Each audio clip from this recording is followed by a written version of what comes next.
Hello my crafty friends, Corrine here from Corrine Crafts. I hope you are well. Now, I was set a challenge by one of my lovely viewers, Terry Anderson. She said, could I make a card all in black with a pop of colour? And I said, Terry, I already do that. I've got my black and white with a pop of colour series. She went, no, I want an all black card with one pop of colour. Not black and white, black card. I thought, oh, I don't know if I could do that. I had a go. And this is what I made. Little bit of artistic license. So I've got all black for my card. I've still got a black layer. Now, the black layer is glitter card, but then I've introduced my pop of colour here and here. So I had to put my sentiment on white. I wanted it to show up in such a way. Now, this isn't a colour. This is just iridescent gilding wax, glitter paste even. I put over there. My gems I've coloured myself to match my flower. This is one of Julie Hickey's gorgeous stamps and dies, and so's the foliage.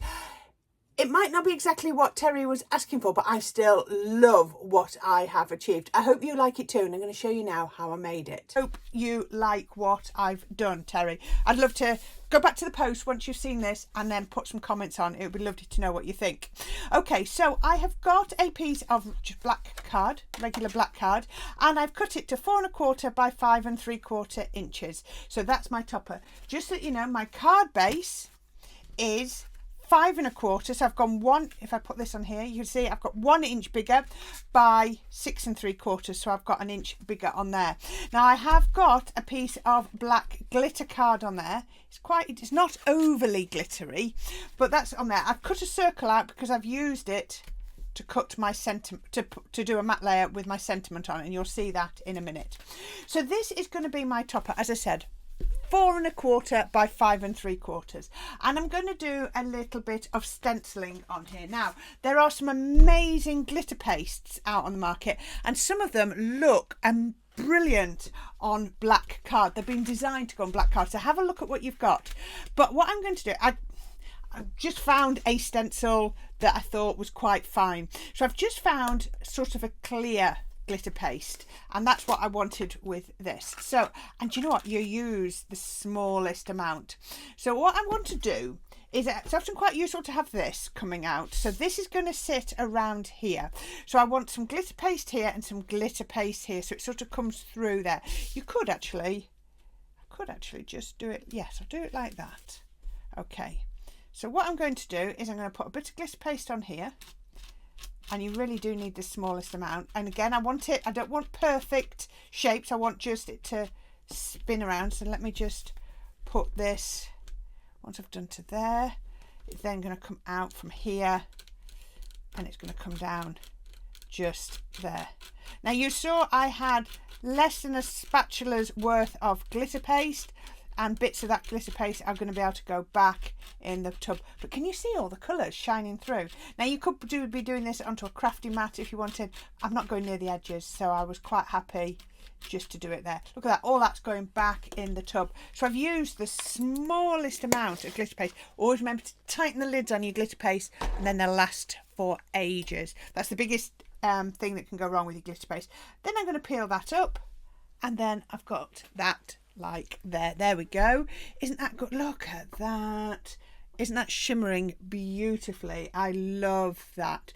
Now you just need to leave that to dry. It could take, it depends how warm it is where you are, it could take half an hour, it could take an hour. Depends, again, it depends how thick you've gone with it. I've got one here that has already dried. Let me show you.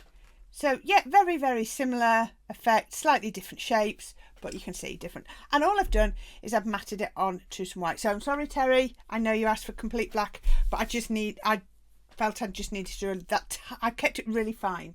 And then the other thing, I could put that onto here, but this is going to be my pop of colour. So this is just some peach, and again I've kept it really, really fine. So I'm going to pop that on. So let's pop these on, and then they can be drying while we create the other bits we want to do. Oops, just not that, sorry if that made the camera wobble. I must have just caught something. And then I'm going to pop this on with a little bit of tacky glue. Now this is just a paper, so I'm going to be really sparse with my glue because I don't want it to wrinkle. And that's going to go onto the glitter. Again, you can cut out the centre of that if you needed to, but it's only a paper, so I'm not too concerned. And then I'm going to pop that on there. I'm going to pop that on there with a bit of foam tape. Always my sticks to. I love this one. Works really, really well. There we go. And then we can put this on here like this. This card again is a 10th fold card because that's what I like to do best. Might be just a fraction over this one. I've done a couple where I've guessed it really accurately. Oh, look at that, just over. It's never going to, I could have actually used that in my sentiment, but I'll put it like that. Okay, so let's put that on to the card base. Take those off. The key to getting the backing off foam tape is make sure it's pushed down well, not like that piece isn't, and then also getting a pokey tool on. Right, sticks to PVA on there. You can see I know which one I'm on. This green is not to hide what the original bottle was, it's just that I know which bottle it is. My sticks to PVA glue comes in such a big bottle.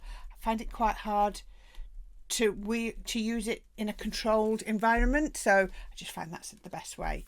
So I want that smallest bit at the top, biggest bit at the bottom, and I'm just going to pop that on there, you see, and it moves. I've got room to move it. So there you are, just that smallest pop of colour. I hope, Terry, this is the sort of things you envisage. Oop. And then I need my sentiment. My sentiment is going on there. So let's find some foam pads. A couple of nice big foam pads on here. We can put one there and one just there.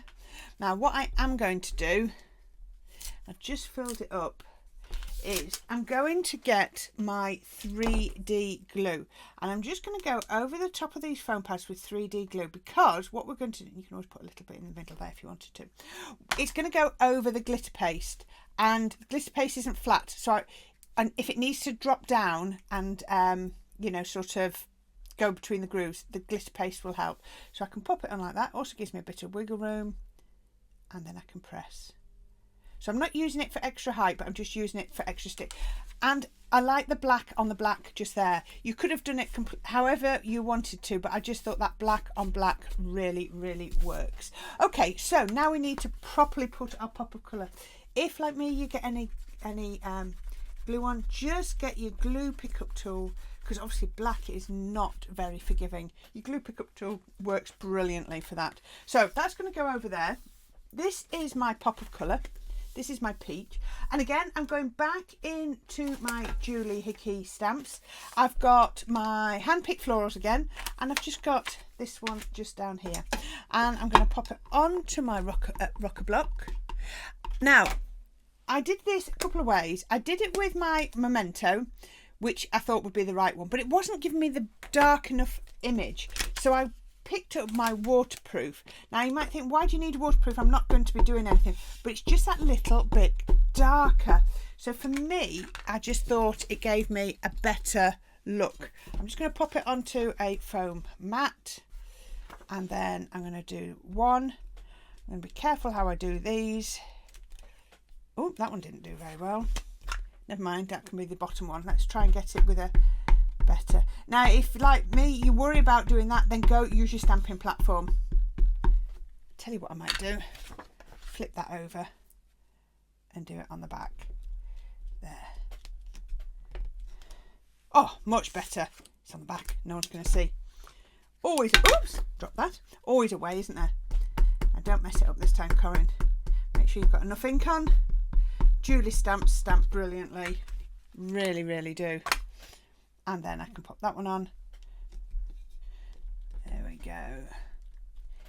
Usually it's user error if things go wrong. Ah, look at that. Absolutely perfect. Okay, as I mentioned, they have matching dies. So all you need to do, I'm going to just take that, because this rest of this piece will be really useful. I can take the dies. Now, see if I can match it up quickly. Sometimes I get it right, I think. No, those are two flat ones.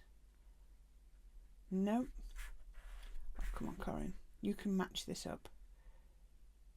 Nope. Do you know, sometimes I can put it down and match it up first time, and then other times I can twist it round and round, and then you can just put your tape on. Now, different people do this different ways. Some people will die cut and then stamp. Things like this, I tend to be a stamper and then die cutter. I just find it easier to match a die to a stamped image than a stamp to a die cut shape. It's entirely up to you. You know, you do whichever works best for you. Look at that, and that's cut that out perfectly. So does that one fit on that way around? Because I didn't move it. Yep. See, first time. Pop that on. That's going to go there. This is why I would always recommend somebody has a small die cutting machine, whatever make you've got. I've got a Spellbinders one I came across. I think I've still got my Tattered Rare Earth one. Whichever ones you've got, they are just worth their weight in gold, because they just help you to do really quick die cutting should you need to. Okay, so once we've got that, you know me, I am quite repetitive how I do my flowers, but for me they work. So we can put that bit of shape. Don't worry about that bit. Remember that was the failed stamping.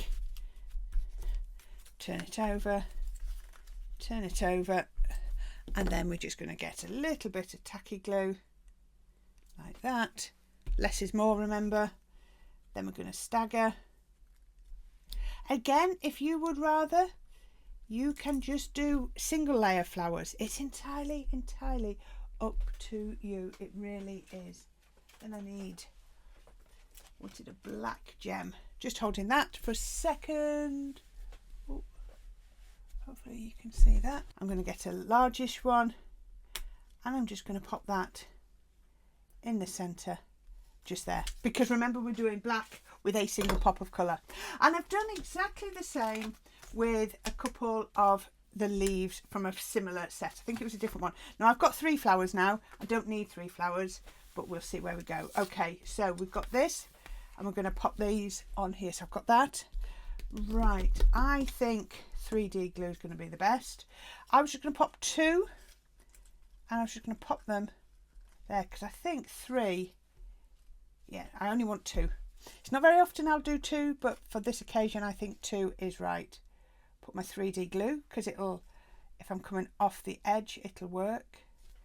And onto there.